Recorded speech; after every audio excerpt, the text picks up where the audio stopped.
Este lunes 20 de enero fue un día movido también en la política uruguaya, no solo en la política internacional. El oficialismo tuvo una serie de reuniones importantes, y cuando digo oficialismo lo planteo en términos bien amplios, ¿no? Porque estoy hablando, por un lado, de la fuerza política Frente Amplio, y estoy hablando también del gobierno electo que encabezará el Frente Amplio. ¿Por dónde arrancamos, Romina? Bueno, ahí está. Pongamos foco en una de las reuniones que había ayer y que tenía que ver con que por primera vez en la huella de Sereni se reunía la bancada de senadores del gobierno electo de Yamandu Orsi, y además allí concurría, bueno, el secretario de la Presidencia, Alejandro Sánchez, el presidente del Frente Amplio, Fernando Pereira, y la vicepresidenta electa, Carolina Cose. ¿Con qué fin se juntaron? Bueno, el foco principal de este encuentro se centró en delimitar, digamos, los criterios de trabajo político de la bancada, junto con el gobierno electo, ¿no? Hacer ese match y esa sintonía. El coordinador de la bancada, Daniel Cayani, lo describió, hablando con En Perspectiva, como un encuentro para tener el timing con el Ejecutivo, ¿no? Para ir dosificando, entre otras cosas, las propuestas legislativas. Hay que ver la cadencia, decía, hay que ver cuándo se implementan las propuestas legislativas, y eso fue lo que afirmó hablando con En Perspectiva. Digamos que en este 2025, lo que en el Frente Amplio definen como los temas estructurantes van a ser la rendición de cuentas, que le va a permitir al gobierno entrante, bueno, conocer el estado de situación del Estado en materia económica. Sí, recordemos lo que es la rendición de cuentas, ¿no? Es la rendición de cuentas de este gobierno, claro, del gobierno saliente, con los números del año que terminó, año 2024. Y después se viene lo que se viene en todo nuevo gobierno, ¿no? La ley de presupuesto, por la que, bueno, ahí definirán las propuestas que hicieron durante la campaña electoral. Hay muchas que hay que empezar a plasmar allí en ese documento, que por eso lo definen, ¿no?, como uno de los temas estructurantes. Sí, y acá también una puntualización: cuando rige el presupuesto, desde cuándo son aplicables las normas de esa ley de presupuesto, que va a estar discutiéndose en buena parte de este año, enero del año próximo, ¿no? Exacto. Enero 2026. Este año se funciona con el presupuesto de este gobierno. Bueno, ahí, a ver, un punto a tener en cuenta. Entonces, perdón la interrupción, sí. Ahí está lo obvio, ¿no? Esto es de todo gobierno. Cualquier gobierno que se instala, en su primer año tiene que encarar estos dos grandes proyectos de ley: rendición de cuentas y ley de presupuesto. Pero además, a ver, uno de los temas que se abordó ayer fue por dónde van las prioridades en materia legislativa, ¿no? Y uno de los proyectos en particular en que el Frente Amplio buscará reflotar será, lo mencionamos en los titulares, la regulación del ingreso a las intendencias. Aquel proyecto que había presentado Adrián Peña por el Partido Colorado, que el Frente Amplio mostró voluntad de acompañar en algún momento. Después se dieron las diferencias con el Partido Nacional porque no estaban las mayorías especiales. Bueno, el Frente Amplio está priorizando, digamos, esto que tiene que ver con el ingreso de funcionarios a las intendencias. ¿Por qué? Bueno, por ejemplo, Cayani lo que nos señalaba es que Uruguay está perforado y al interior del país entienden que hay otros estándares de ingresos, y por eso les importa y les preocupa regular ese aspecto. También porque entienden que, bueno, que por ese lado se puede mejorar o cuidar el gasto público, ¿no? Lo que puede resultar obvio, pero ahí también ponen un foco de atención. Vamos a ver cómo es el timing de este proyecto, ¿no? Y bueno, y cómo termina siendo su resultado. Porque vamos a estar en el contexto de una campaña electoral departamental. No parece conveniente ponerlo antes de mayo, ¿no? Bueno, ahí está, claro. 11 de mayo se vota departamento por departamento para las intendencias, para las juntas departamentales y para los municipios, ¿no? Exacto. Bueno, después, otra de las prioridades que marcó el Frente Amplio es la descentralización del Instituto Nacional de Rehabilitación del Ministerio del Interior, un aspecto sobre el que insistió en la campaña electoral y bueno, ahora tiene que llevarlo justamente en materia legislativa, ¿verdad?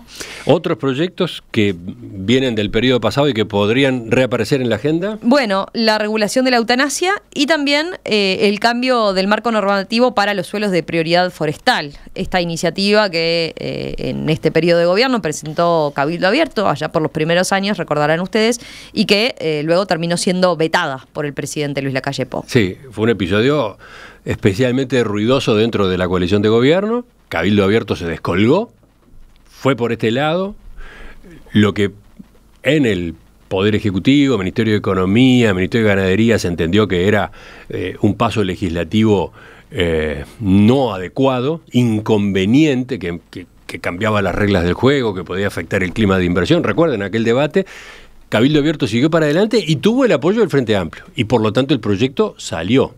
Pero después vino el veto del Poder Ejecutivo, ¿no? Exacto. Bueno, ahora esto se viene nuevamente. Esta iniciativa, el Frente Amplio la considera una de las prioridades. El futuro ministro de Ganadería, Agricultura y Pesca lo ha planteado, lo ha mencionado. Así que ahí va a estar uno de los focos de discusión. ¿Y otro más? ¿Algo más? ¿Qué más? Bueno, después otro de los puntos sobre los que hablaron tiene que ver con las formalidades del armado del Parlamento. ¿Cómo van a trabajar? Entre otras cosas, cómo van a funcionar las comisiones. Daniel Cayani, como coordinador de bancada, presentó, digamos, ayer un primer borrador sobre una posible conformación. Hay siempre intereses en particular, ¿no? Por ejemplo, la comisión de presupuesto siempre es una comisión que a muchos legisladores les interesa en particular. Bueno, lo que hizo Cayani fue en diciembre, les pidió que transmitieran sus aspiraciones a los legisladores, ¿no? A los distintos senadores, de en qué comisión querían en particular participar. De todos modos, bueno, este tema todavía está abierto, ya presentó un primer borrador, pero está previsto que, bueno, se den nuevas reuniones después en febrero ya para tratar de afinar cómo va a quedar ese esquema de comisiones. Porque además supongo que recién en ese momento estará claro quiénes son los legisladores, ¿no? Bueno, porque también se pueden dar todavía cambios en esa materia. Todavía puede haber novedades en la medida que en este paquete gigantesco de nombramientos en organismos del Estado puede ocurrir que algunos correspondan a parlamentarios, ¿no? Exacto. Y por lo tanto varíe, no sé, la integración del Senado, varíe la integración de diputados. Exacto. Bueno, también un apunte que establecieron es que a mediados de febrero también lo que van a hacer es tener una primera reunión, digamos, entre los senadores y legisladores electos con los ministros. Va a ser como una primera ronda donde van a exponer los ministros cuáles van a ser los lineamientos generales de su gestión, ¿no? Para así que después la bancada, bueno, pueda, entre comillas, sintonizar, nos decían, con las propuestas legislativas, ¿no? O sea, qué es lo que van a presentar, pero en el marco de una línea de trabajo que tenga cada uno de los ministerios y cada una de las unidades del Poder Ejecutivo. Esto abre camino a otro tema de discusión, ¿no? ¿Cómo presentará el oficialismo los proyectos de ley en el próximo periodo? ¿Cómo? El oyente puede decir, no entiendo. ¿De qué estamos hablando? Y bueno, porque acá tenemos dos vías, ¿no? Por las que pueden ingresar proyectos de ley. Por iniciativas del propio Poder Ejecutivo y por iniciativas también de los propios legisladores oficialistas, ¿no? Ahí un tema importante que se habló ayer es eso, ¿no? ¿Con qué criterio? Por eso decían lo de la importancia de sintonizar los legisladores con las líneas de acción, digamos, de cada uno de los ministerios. Lo acordado es que, como gobierno, los proyectos se van a presentar en conjunto con el aval de toda la bancada y con la condición de que se consulte a los ministros correspondientes. Es decir, todos los proyectos se van a presentar en conjunto. ¿No habrá un proyecto de fulano de tal? Y eso siempre lo que se da es, sí, hay un legislador que lleva la voz cantante, ¿no? Que es el promotor de la iniciativa en particular, pero en general lo que se hace es buscar que lo firmen todos, ¿no? Y que por eso tenga el respaldo de todos. Y que también se discuta primero en la propia interna de la bancada, ¿no? De la bancada del Frente Amplio en este caso. No, te hago la pregunta por aquello del perfilismo, ¿no? Claro, la presentación de proyectos de ley es una forma de marcar perfil. Claro.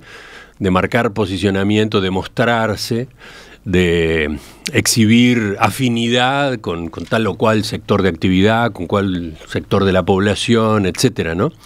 Lo hace un legislador, lo hace un grupo político, o lo hace todo el Frente Amplio, ¿no? Sí. Ahí hay un dilema. Yo creo que en este caso la idea no es matar el perfilismo, porque también se sabe, hay legisladores que tienen en particular determinadas líneas de trabajo, que hace años vienen abocados a eso. Sino es más bien, bueno, sí poner en conocimiento claramente a toda la bancada y buscar que tenga los mayores respaldos posibles, ¿no? Para que evitar también lo que puede ser una discusión en la propia bancada y una discusión fuerte en ese sentido, ¿no? Bueno, en otro ámbito te diré como... mejor dicho, dentro del mismo ámbito, pero en otro capítulo, También se habló de política, obviamente, ¿no? Como todas estas instancias, no solo fue para el gobierno electo, para fijar las prioridades, para ver por dónde tenían que desarchivar o empezar a pensar proyectos de ley, sino que también se habló de política partidaria, digamos. Es que ayer, decíamos, la agenda fue intensa en el oficialismo. Se reunieron además el secretario ejecutivo y la mesa política del Frente Amplio. Y la mesa política del Frente Amplio, exacto. Y quien participó de esos encuentros fue Fernando Pereira, pero porque también participó de esta reunión de bancada de senadores, ¿no? Ahí, ¿cuál fue el énfasis que puso Fernando Pereira? ¿Por dónde pasó el énfasis? Bueno, por mantener la presencia territorial del Frente Amplio. Presencia territorial del Frente Amplio. O sea, mucho contacto con la ciudadanía y el mensaje fue que el gobierno no se coma el partido, ¿no? Esa frase tan famosa, La frase es de Tarigo, del doctor Enrique Tarigo, a propósito de lo que ocurrió en el primer gobierno Sanguinetti, el primer gobierno de la Restauración Democrática. En determinado momento, el doctor Tarigo señaló que el gobierno se había fagocitado al partido. Bueno, y de ahí en más todos usaron esa idea. Entonces se habla de este drama, se habla de este desafío que tienen todos los oficialismos, ¿no? Todos los partidos oficialistas tienen este riesgo. Y el Frente Amplio lo vivió en carne propia. El Frente Amplio lo sufrió. Ahí estuvo, se entiende, una de las razones que llevaron a la derrota en el año 2019, ¿no? Exacto, en el documento de análisis y de diagnóstico de por qué el Frente Amplio perdió en 2019, allí hacían explícito, ¿no? Que que se habían alejado de ese territorio, de esas bases, que se habían alejado del contacto más directo con la ciudadanía, y eso es lo que buscan combatir y estar atentos. De hecho, te diré, o sea, si uno se pregunta por qué Fernando Pereira se mantiene como presidente del Frente Amplio, porque ha tenido otras opciones, ¿no? Se había manejado tiempo atrás para la Intendencia de Montevideo. Bueno, él que responde para esto, ¿no? Para ser un vigilante, un controlador, digamos, del gobierno y mantener ese vínculo con la ciudadanía, que no se pierda eso. Y para eso, una de las cosas que pretende hacer el Frente Amplio es mantener esto que les dio tanto resultado, que es el Frente Amplio te escucha, ¿no? Estas reuniones que desembarque, hay que ver después la dinámica en que lo aplica ahora en esta nueva etapa, pero la idea justamente es un contacto muy profundo y muy cercano en el territorio, ¿no? Y que de alguna forma el equipo del Frente Amplio, con Fernando Pereira a la cabeza, sea también de nexo, ¿no? Con el gobierno, con los legisladores. Existe un reclamo además por parte del Frente Amplio de que, ahora no se distraigan, ¿no? Le dijo Fernando Pereira a los legisladores. También, ojo, los precisamos en la cancha para las elecciones departamentales. ¿A los legisladores? A los legisladores. ¿Los que tienen que gobernar? Los que tienen que gobernar. Los que tienen que trabajar en el Parlamento en las primeras semanas y meses de la administración. Y bueno, porque hay figuras dirigentes nacionales que son importantes, ¿no? A nivel de todo el país, y ahí se les pidió también que no se distraigan de ese punto, que se aboquen a hacer recorridas, ¿no? A estar también en territorio. Sí, porque, vuelvo a destacar, se instala el gobierno y a los 2 meses hay elecciones departamentales y municipales. Y el Frente Amplio tiene objetivos muy ambiciosos en esa materia, a partir del resultado electoral del año pasado, a partir sobre todo de los números que mostró la segunda vuelta, por ejemplo, ¿no? Exacto. ¿Qué posibilidades hay de avanzar, de tener más que las 3 intendencias que hoy controla Montevideo, Canelones y Salto? Bueno, para empezar, mantener Salto, ¿no? Que es una pulseada, no es obvio además, conservar Salto, pero además, bueno, sumar intendencias que, por ejemplo, ya controló en el pasado y que perdió, y agregar otras, ¿no? Sí, ahí estamos hablando, por ejemplo, de Paysandú, de Rocha. También tienen expectativas en San José, donde votaron muy bien en las elecciones nacionales. Mira, estaba viendo acá la crónica de La Diaria, a propósito de lo que se comentó ayer. Dice que la intención del Frente Amplio es lograr retener las intendencias que ya posee, o sea, Montevideo, Canelones y Salto, y ganar algunas más. Apostamos a todos los departamentos, dijo Pereira. Porque si el Frente Amplio ganó en 12 departamentos y fue segunda fuerza en el resto, quiere decir que tiene buenas chances de gobernar la territorialidad. La intención es ganar 7 y recuperar, por otro lado, el municipio F de Montevideo, gobernado por la coalición republicana en este periodo. Le consultaron a Pereira sobre las diferencias entre las elecciones nacionales y las departamentales y lo matizó con un ejemplo. Dijo: Montevideo era inexpugnablemente del Partido Colorado hasta que dejó de serlo, y hace 35 años que gobierna el Frente Amplio.